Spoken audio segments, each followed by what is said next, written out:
I'm Yeah, Bruce Miller. I'm the editor. This is Dave Dreesen. He's the managing editor. Tim Hines, he's the other member of our editorial board and our chief photographer. great. Thank you so much for joining us today. We appreciate it. And we must know, what has your time been like in Iowa? You did the full Grassley, so that should give you a good sense of what the state is all about. Well, I think it's been very beneficial for me. I think I'm a better dad. I'm a better husband. I'm a better governor, and I'm a better presidential candidate. And I'd be a better president for having done it because so much of politics is about the show. It's about what elites in D.C. and Washington want to say, all the punditry, and none of that stuff really matters. It's really about hardworking, God-fearing, patriotic people that you see throughout places like Iowa. So I came away from doing it optimistic about the country's future. I know we've got a lot of problems. I know we're going in the wrong direction now, but I think the ingredients are there for a great comeback. And it's really going to be the type of values that you see here in Iowa that are the backbone of the country that are going to help us engineer that comeback. What are the priorities that you see Iowans have? Well, there's definitely priorities that I think pretty much anywhere in the country I go, you would have Republicans, and Iowa's no different. For example, they want an end to the border crisis. They see what's happening, ungodly numbers of people coming in from over 100 different countries, not just a security threat, which of course it is, but just the overwhelming of different communities. And this does touch folks in all facets. I mean, I was in Wayne County doing a ride along with the sheriff's deputy, and he was showing some of the effects that the drugs and the illegal immigration have had on a rural community in Iowa. So that is, I think, something that in any corner of the state I go, people are very concerned about that.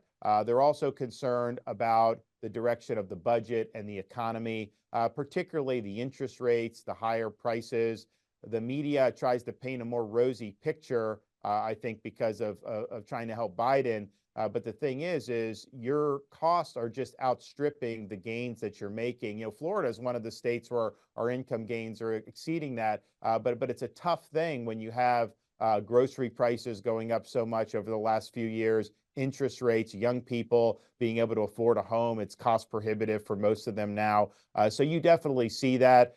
Big support for energy production domestically, of course, biofuels in the Midwest, but also oil and gas, and not having government dictated policies that are going to force people into things like electric vehicles. Also, just the size and scope of government. I mean, you know, you had the fight at the Supreme Court on waters of the United States. I think Biden's going to try to go back at that again. The notion that having a puddle on your property as a farmer means that there's federal jurisdiction under waters of the United States is insane. But that is kind of a symptom of an underlying problem of a bureaucracy that's really gotten out of control and that's really run amok. And I think that when that happens, that tends to hurt the little guy more than the big entrenched corporation. And I've seen in Iowa family farming, how important that is, but how that's becoming more and more difficult to sustain. So I'm a big supporter of things like eliminating the death tax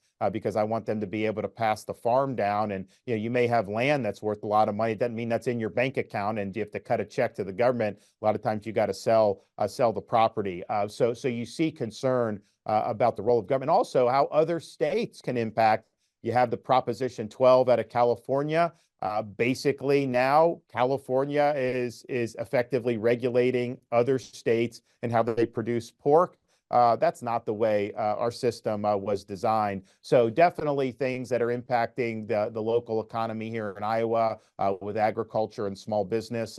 But at the end of the day, what I found is people are asking very good substantive questions. The difference to me, if I do an interview with like a New York-based journalist versus doing a town hall in Iowa, the quality and substance of the questions couldn't be any more different. The folks in Iowa are focused on the things that matter. The people in New York are really focused on things that they care about, but are not going to be impactful on the voters' lives. How do you bring together, though, this very divided country? We're at a time now where I have not remembered that it's been as divided as it is. And I think a lot of that falls on the hands of the person who is in the top seat. How do you bring that together? How do you let Democrats know that you're working for them as well as Republicans? Well, I think if you look at what we did in Florida, I mean, there has not been a governor that's been bolder on taking on issues. We bucked the trend during COVID. We fought for education freedom and parents' rights. We fought against some of these Soros-backed prosecutors who are causing problems in other parts of the country. We stood strong against illegal immigration. I mean, everything that I think a lot of voters are looking for, we did. And yet, by being bold and just being honest about where I stood and being willing to call them as I see them, we won the biggest victory that any Republican has won in Florida history in a governor's race, taking a state that had been evenly divided and bitterly so in many respects, and winning basically 60-40. I was able to win independents. I was able to win some Democrats. And I think even more than that, there were some Democrat voters that just didn't come out to vote because, look, they're Democrats, but they acknowledged I'd done a good job. So they didn't feel the need to come out and vote against me. I think you contrast that when Trump got elected. I was a U.S. congressman, and my first 2 terms, Obama was president, and I would go, and look, my district was a conservative district. I'd win it by about 20 points. And, I'd be like a pep rally if I did a town hall. Red meat kind of stuff. The minute Trump got into office, even in a district that I'm carrying by 20 points, you all of a sudden had all these people showing up and they were upset and they were yelling and they were angry. And it definitely changed. And I know there'd been divisions before that, but I think that I've shown an ability to stand for what I believe in, but to not do some of the things that are gonna antagonize people for no reason. A leader, when you make decisions, not everyone's gonna like it. And you can't be scared to make decisions because some people won't like it. But I think that going kind of out of your way to create problems and divisions, that's not what I'm going to do. I've also been somebody that's willing to, you and I can fight on an issue. But I'm also mindful that a month later, there may be a different issue where I may need to work with you. I may need your support for something. And so I kind of do the fights and then we move on to the next one. I don't ever make it personal about me. This is just a business that we're in. A lot of times, I'll face, attacks and stuff. And that just I just brush that off. That's just kind of the cost of doing business. You got to keep your mind on the people's business. You got to keep your focus on the people's business. And also just how I conceive of myself. I conceive of myself as a servant of the people, not a ruler over the people. People aren't there to serve the president. President's there to serve the people. And I think we have to get that right. But I definitely think the last few presidents, I think, have exacerbated divisions. I mean, President Obama with, how he handled law enforcement and really started a lot of negative about that. Obviously Donald Trump, exacerbated a lot of fissures in society. And then Biden got elected and he was kind of saying he was going to end that. And then I think he's gone in a direction punctuated by that speech he gave in front of that red backdrop where he had his fist clenched, where he's basically saying, a MAGA Republican is effectively an enemy of the state. I don't think any of that works. But I'm not Pollyannish about it. There are differences. The way people consume information now is different. Social media, people are in information silos. And, I'll even see it sometimes when I'll be out on the campaign trail and someone will come to an event. They'll be like, man, you're good. I didn't realize that because of whatever they had been told. So those are impediments, I think, to bringing people together. But I do think I've shown in Florida an ability. Now, a lot of the liberals in the media in New York and DC did not like what we were doing in Florida, of course. But we had the heartbeat of the people and we were able to deliver results for them. Governor, the Iowa caucuses are 10 days away, just 10 days away. The polls show you trailing in former President Trump. How do you make how are you make the case that you're a better alternative to carry the party's banner going into November, and also a better alternative than like a Nikki Haley or another a non-Trump candidate, and defy the polls and finish first in the state in the caucuses? Donald Trump's running for his issues. Nikki Haley's running for her donors' issues. I'm running for your issues, your family's issues, the people's issues. and to turn this country around. That's the focus. And I think you can see that, that what I just said is accurate. I've had more money, over $40 million in negatives spent against me during the campaign. That's more than's been spent against every other Republican combined. It's more than's been spent against Biden and Trump combined. So clearly, there's some entrenched interests out there in New York and California that are funding a lot of attacks against me, because I think that they see that I do represent a threat to kind of the current order of things that's not serving the American people well, and that will do it. I'm also the only one running that's delivered on 100% of his promises. Donald Trump is running on a lot of things that he was running on in 2016 and did not do. I did a town hall on CNN last night. I was asked about this issue of illegal aliens and getting birthright citizenship under the 14th Amendment. I don't think that that's what the amendment was intended to do. I don't think that's the proper interpretation.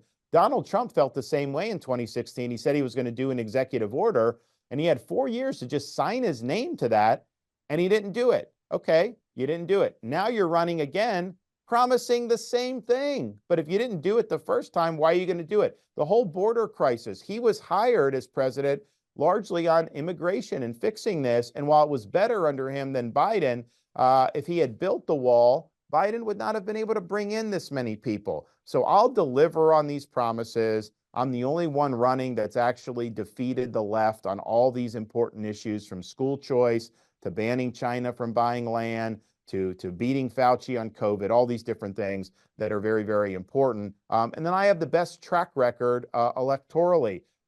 People are so obsessed with these polls. I just point out, a lot of the polls when I was running for re-election, a lot of them had me winning, but some of them like 2, 3, 4 points 2 weeks out from the election. I won by 20 points, and we knew we were going to win more than that. I also think with the caucus, the polling typically has not accurately forecasted the caucus results. And I do think this is going to be about who are the people that are definitely likely to caucus. And we have tens of thousands of people that have committed to caucus. Our voters are very motivated to come out. The weather's going to be really bad. And I think you're going to see us, do very, very well. But how do you go and win as Republicans?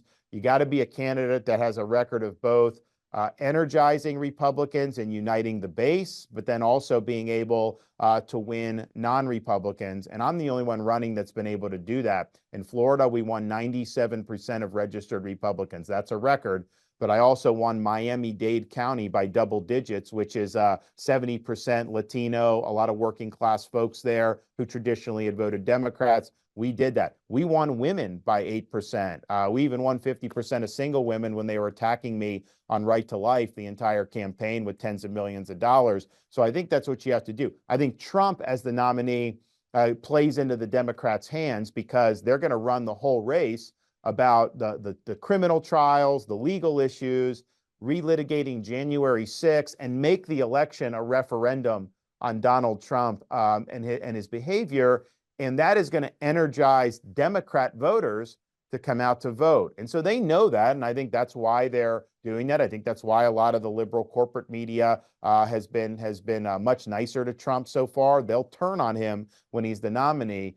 So I think that if the election's framed that way, I think we lose. And then I think somebody like a Haley, her support is not really from core Republicans. And as governor of South Carolina, she ran for re-election in 2014 in one of the best Republican years in modern history, and she underperformed virtually everybody on the ticket. She was governor for 6 years. She does not have the record of achievement even close that a Kim Reynolds does or that I do in Florida, and she was governing one of the most conservative states in the country with a big majorities in the legislature. So if you can't do big things in a conservative state with a conservative legislature, how are you going to be able to do things in Washington, D.C., where the Rowan is a little bit more tough? Well, can I ask about Trump one more time? Why does he have such a diehard base? Why are they hanging with him when you and others point out all of these things that are, flaws? I don't think he has. This is not all a diehard base. Some of it is. I think in a place like Iowa, I think that's probably about 25%.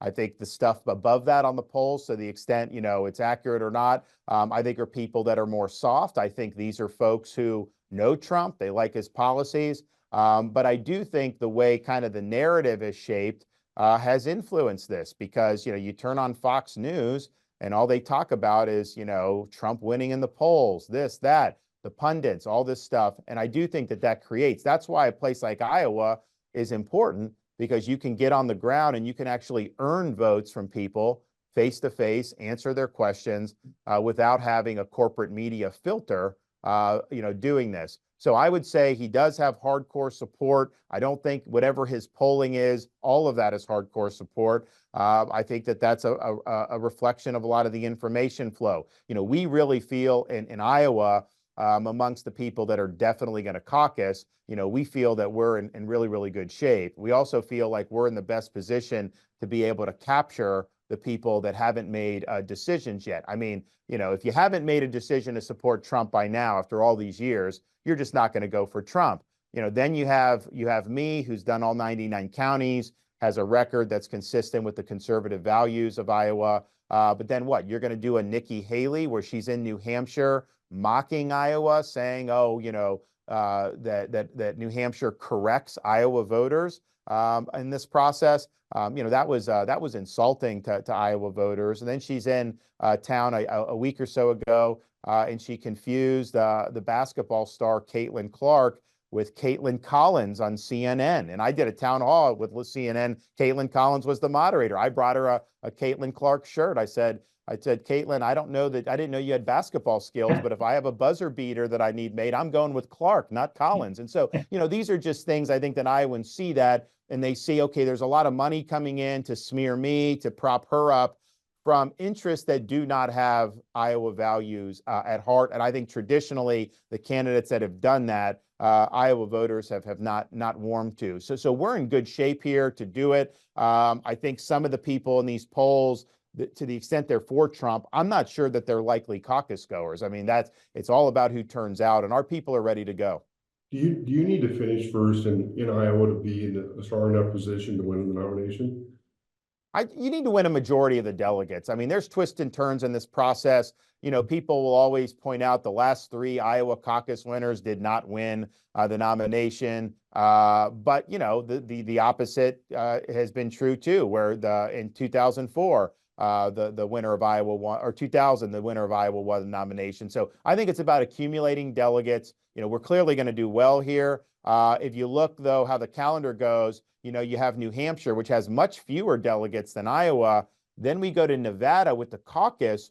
Nikki Haley isn't even competing in the Nevada caucus. She signed up for the primary, which doesn't have any delegates attached to it. And yes, the caucus was basically being set up by pro-Trump forces. But, the Democrats aren't going to make it easy for us in those Democrat states. You got to be able to compete on terrain that may not be perfect for you. So I'm competing in the Nevada caucus because I'm going to accumulate delegates. And so that's really what it's about. It's about the accumulation of delegates. And the reality of this, of the situation is, in order to be the Republican nominee, you've got to do well with core Republicans and with conservative voters. Trump obviously has shown an ability to do that. Nikki Haley is not. And I think, she can go to New Hampshire and focus a lot on trying to get the Dem leaning vote. And look, in a general election, that's great. But in a primary, that's just not going to get the job done. And so I'm a guy conservative voters can have confidence in. Even these polls, to the extent you take them at face value, show that I'm the only one that has favorability with Republicans that's on par with Donald Trump. Everyone else is pretty much under 50% with Republicans nationally. So I have the ingredients to do it. And there's going to be a lot of clarity with Iowa, because all the nonsense that's been going on about all this stuff that they want to talk about, that'll all go by the wayside. I wanted to ask a question that's very Iowa specific and doesn't neatly divide between party lines. And that's the possible use of eminent domain for infrastructure projects, specifically a couple of carbon capture pipelines that are proposed for our area. Do you believe that is an appropriate use of eminent domain? Not for the federal government. I would not use eminent domain for that. I mean, I know there's different rules and regulations and how it would govern in these local states here, Iowa, South Dakota, or whatnot. I wouldn't necessarily have the federal government interfere with that, but I would apply federal eminent domain very narrowly. I think it's got to be for a traditional bona fide public use. I know there's some that are going to have benefits privately. But I would keep it narrow. So things like the interstate highway system was an appropriate use. But I would be very, very cautious on the use of that with vis-a-vis the federal government. Talk about Social Security. What do you plan to do with that? Well, first, just seniors that expect it are going to get it. And you have to make sure that the budget's in a situation. So, for example, when you have these fights over things like the debt limit, you can absolutely prioritize paying the debt, paying Social Security, defense, all that. So even in those situations, we would not be in a situation where people are not going to get Social Security benefits. Florida, of course, we've got a lot of senior citizens, so I know how important it is. And I also know that there's a lot of seniors, like my grandmother lived till she was 91, who that's their sole source of income. So when prices are going up, that is really, really essential to keep folks afloat. Now, in the more long term, you're going to have to work on a bipartisan basis. Ronald Reagan did a commission with Alan Greenspan leading it in the early 80s. He got bipartisan support, and they ended up doing things to strengthen the program for the long term. But I don't think it's going to be anything that's going to be able to be done on like a party line basis. And I think you're going to have people that are going to be willing to kind of put some of that stuff aside to ensure that the program is viable over the long term.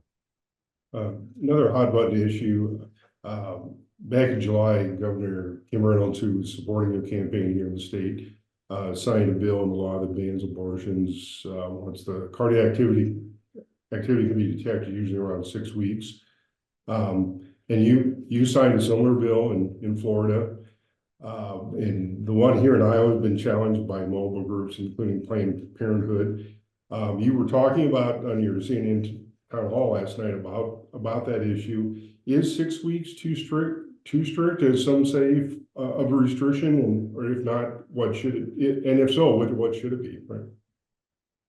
Well, to me, it's about, are you protecting life or are you not? If you have an unborn with a detectable heartbeat, that's clearly a separate human being at that point. And I think that these are prudential judgments that legislatures make. Not every state is going to have legislative support to do something like a heartbeat bill. There are some states that have gone even further than what Iowa's done in a pro-life direction. And of course, there are many states who would do less, like North Carolina, I think, is a 12-week. So this is going to be an issue that's going to be debated amongst the people. There's obviously competing interests, but I want to err on the side of life.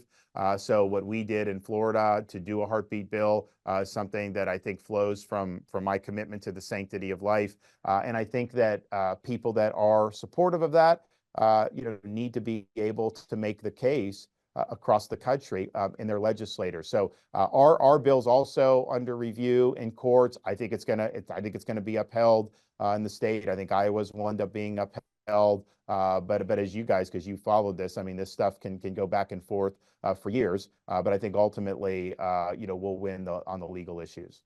Should the issue of abortion remain a state's issue, or should the federal government step in?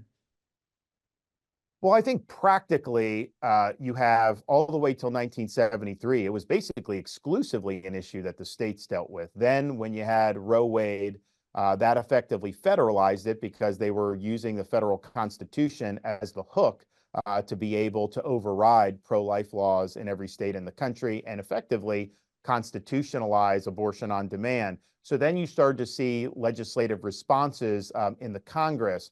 Now that you have Dobbs, the court didn't say it's only state. They said it goes back to the elected representatives. But I think just practically, given that the country's divided on it, even if someone said it should be a federal issue, I don't necessarily see the consensus or the pathway to do it in a Congress that has not been very productive on much of anything. And so what I've said is we need to protect the prerogatives of the states to be able to advance the cause of life. Somebody like Donald Trump, has actually floated doing something federally that would set an upper limit. And I think he said somewhere around 18 or 20 weeks, but then overriding any protections before that in the states. And so that would actually probably be a step backwards for the pro-life movement. So I think people got to be careful. That would not be, I think, a trap that you'd want to fall into. So there are definitely things the federal government has constitutional prerogative over. I mean, I'll end the abortion tourism policy in the military. You know, we're not going to provide any funding for abortion or any of this, both here or internationally. And so those are things I think that that we'll be able to tackle very robustly. What about book banning?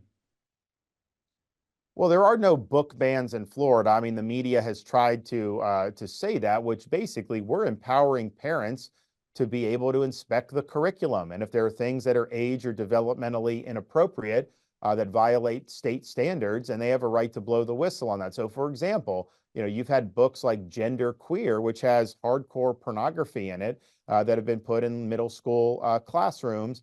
Parents have objected. No one really defends it. In fact, parents will go to school board meetings and try to read from it, and the school board folks say it's too graphic, you can't do it here. So those are being removed out of the curriculum. They're not banned. Adults can buy what they want to buy in the state of Florida, but that doesn't mean that it's appropriate for a fifth grader or a sixth grader. And you actually have some of the material around the country that parents have blown the whistle on, where they will start reading it in an open meeting of a school board, and the school board will say no. So in Florida, we've said, look, if it's inappropriate to read in a school board meeting, then it's inappropriate to have in a young child's classroom. And I think the idea that you'd be injecting things like transgender ideology in elementary school is totally inappropriate. And so we want schools to be about education. It's not about imposing an agenda. Some of these things that are not age and developmentally appropriate, you know, should be removed. But like, let's just be honest. If you walked into a first grade classroom and there was some X-rated movie playing, you would stop it and take it out. That doesn't mean that that movie is banned. It means that adults have, you know, can do, but it's not appropriate for first grade. So those are things that parents have been able to be empowered in Florida on. I don't know why it's come to this point where this stuff is going, but anything the media tries to say about any of the classic works that somehow that is an issue, and that is not. What we've had is we've had some activists within some of these school districts take a lot of books off the shelf, say, oh, well, we were worried that they're not allowed. That's not true. Every single thing, To Kill a Mockingbird, all that, you know, that's fine. We're doing no woke or any of that stuff where they take To Kill a Mockingbird out because they don't think it's consistent with some of the modern political correctness. You know, that's all there. Most of the things that these old wives' tales that get put out saying Florida's doing this, a lot of those books are actually on our summer reading list that gets put out by the Florida Department of Education. And we have robust standards, not just in terms of what's age appropriate, but American history, the standards are strong, and you're getting a variety of viewpoints. And so we're doing it right. But I do think that when the corporate liberal media is doing this, I do think that they do see in Florida that we're just not allowing the schools to become tools for indoctrination. We're actually empowering the parents. And I think a lot of them don't like that because it does represent an impediment to their political agenda. But why should state governments, whether in Iowa or Florida or another state, dictate what local school districts, as far as their decisions of what literature that the students should have access to? Shouldn't it be, why would be against the case of letting local school boards make those decisions without oversight by the state? Right? Well, in most instances, that is what happens. Now, we do have state standards, which are wholly appropriate because we fund these schools. You know, we funded schools more in my governor than any administration. I mean, you know, we're $28 billion, probably plus, will be this year just for K-12 education. We have massive scholarship programs, other charter school programs. So the state is the primary driver of education. You know, so we have standards, and there's certain, so for example, you know, you have Holocaust education in Florida. You've got to do it. You can't teach that the Holocaust didn't happen. You just can't. So we do that. But those are broad standards.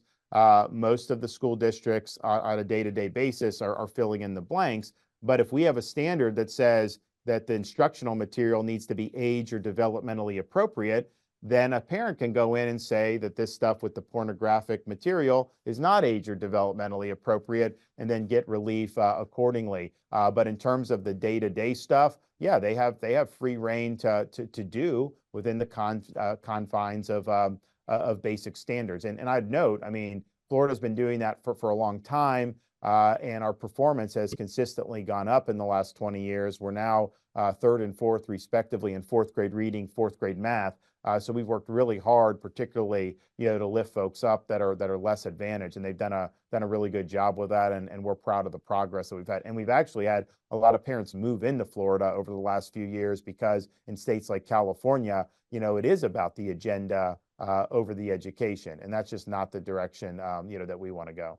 Governor, I hope that while you've been visiting Iowa, you've gotten a chance to see that all media are not alike, and that perhaps those of us that are in the trenches in smaller communities across the state are not the same as larger news corporations that are on the East Coast. And I hope you make that distinction when you do talk to all these people around the world, and you do tell them there is a difference between the kinds of media that you find in New York, for example, and the kind you might find in Iowa.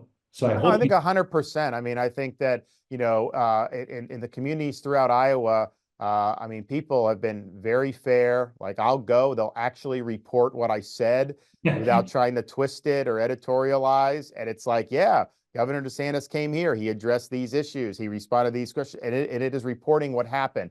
So I think that that's 100% true. I think even the local news stations are way fairer here than they would be in the national corporate outlets. And when I'm speaking about the media, that is really who I'm talking about. I'm talking about the national outlets that try to drive a narrative rather than report facts. And I think they've really gone in a bad direction in the last 10 years in particular.